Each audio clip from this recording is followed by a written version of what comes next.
एक बड़ी खबर इस वक्त आ रही है गुजरात से, जहां राज्य सरकार ने एक बेहद अहम फैसला किया है। दूसरे राज्यों के फंसे हुए मजदूरों को उनके राज्यों तक पहुंचाने की व्यवस्था सरकार करेगी और इसके लिए योजना भी बनाई जा रही है। उन्होंने ऐसे मजदूरों से आवेदन मंगवाने शुरू कर दिए हैं। बसों के इंतजाम किए जा रहे हैं। सरकारी बसों के इंतजाम करने की बात कह दी गई, लेकिन केंद्र सरकार की परमिशन का इंतजार है और इसके बाद राज्य की सीमा तक इन मजदूरों को छोड़ दिया जाएगा ताकि वो अपने अपने राज्यों की तरफ जा भी सकें।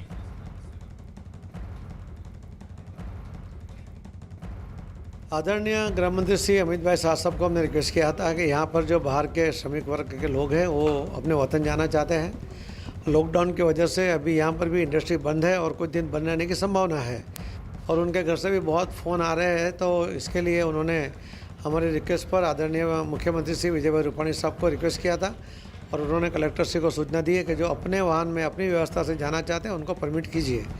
तो वही प्रोसेस हमने शुरू किया। वो लोग अपने ऑनलाइन भी वो कर सकते हैं और उसके अंदर कौन सी गाड़ी में जाना चाहते हैं, कितने लोग हैं, वो सब वो डिटेल के साथ अप्लाई करेंगे तो उनको परमिट मिल जाएगी। वो कलेक्टर ऑफिस नहीं जा सकते, ऑनलाइन ही कर सकते हैं। जनक दवे हमारे सहयोगी इस वक्त हमसे सीधे जुड़ रहे हैं। जनक, ये बेहद अहम फैसला गुजरात सरकार का भी, लेकिन अगर वो सीमावर्ती राज्यों तक ही छोड़ देंगे तो जो दूर दराज के राज्यों के लोग हैं वो कैसे जाएंगे? क्या पूरा प्लान तैयार है सरकार की ओर से?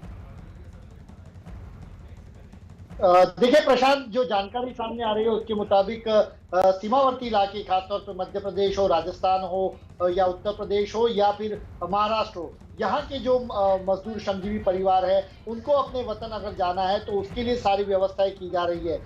बसेस भी स्टैंड बाय रखी गई है, चाहे बोटाद हो, चाहे वलसाड़ हो, नवसारी हो। और अभी आपने जिस तरीके से सुना नवसारी के सांसद सी आर पाटिल को कि जो व्यक्ति अपने पास व्हीकल है वो जाना चाहते हैं तो जिला कलेक्टर उनको जो सर्टिफिकेट है वो दे देंगे, जिसके चलते वो अपने इलाके में जा सकते हैं। हालांकि इस बारे में क्लैरिटी नहीं है कि अगर वो सीमावर्ती इलाके तक ही पहुंचाएंगे तो वहां से फिर जाने की व्यवस्था क्या अलग अलग राज्यों को करनी पड़ेगी। इस मामले में अभी भी फैसला लेना बाकी है, क्योंकि हालांकि अभी स्टैंड बाय रहने को कहा गया है और जो लोग अपने तरीके से अपने व्हीकल में जाना चाहते हैं उनको जाने के लिए पासिस दी जाए और उसके चलते पर्सनल पासिस उनको ऑनलाइन करने होंगे, उनको निजी तौर पे जाना भी नहीं होगा कलेक्टर कचहरी। तो ये सारे प्रबंध अभी सरकार की ओर से किए जा रहे हैं। बसेस स्टैंड बाय हैं और उनको सोशल डिस्टेंसिंग का ध्यान रखते हुए उनको राज्यों की सीमाएं हैं वहां तक छोड़ने का प्रबंध फिलहाल के लिए जनक, लेकिन ये प्रक्रिया कब से शुरू होगी?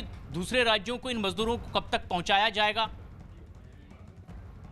देखिए, आज अभी राज्य सरकार केंद्र सरकार दोनों एक दूसरे के संपर्क में, और जैसे आपने नवसारी के सांसद को भी सुना, पूरी तरीके से प्लान तैयार है। बस अब उसको इम्प्लीमेंट करना है। केंद्र सरकार से जैसे मंजूरी आती है, चूंकि सामने छोर पर और राज्यों को भी उनको रिसीव करने होंगे, उनको स्कैनिंग करना होगा, उनके लिए क्या शेल्टर होम वहां पर रखे गए हैं, उनको 14 दिन क्वारंटाइन में रखना है तो किस तरीके की व्यवस्था होगी, तो वो जो केंद्र सरकार की गाइडलाइन है उसके मुताबिक काम होगा। तो ऐसे में जो राज्यों को रिसीव करने हैं, जो अपने राज्यों के जो मजदूर हैं उनको वहां पर ले जाना है, तो वहां की प्रोसीजर उन राज्यों को फॉलो करनी होगी। तो यहां से गुजरात सरकार को केवल मजदूर श्रमजीवी परिवारों को सीमा तक पहुंचाना है और उसके बाद अलग अलग राज्यों को अपने अपने जो इलाके के श्रमजीवी हैं उनको अपने इलाके में पहुंचाना है। तो उनका क्या प्रबंध किया जाए उसको लेकर एक तैयारियां हो रही है और जैसे ही केंद्र सरकार से अप्रूवल आता है ये प्रक्रिया शुरू हो जाएगी। गुजरात सरकार का यह बड़ा फैसला है। गुजरात में फंसे दूसरे राज्यों के मजदूरों को पहुंचाने की व्यवस्था की जाएगी।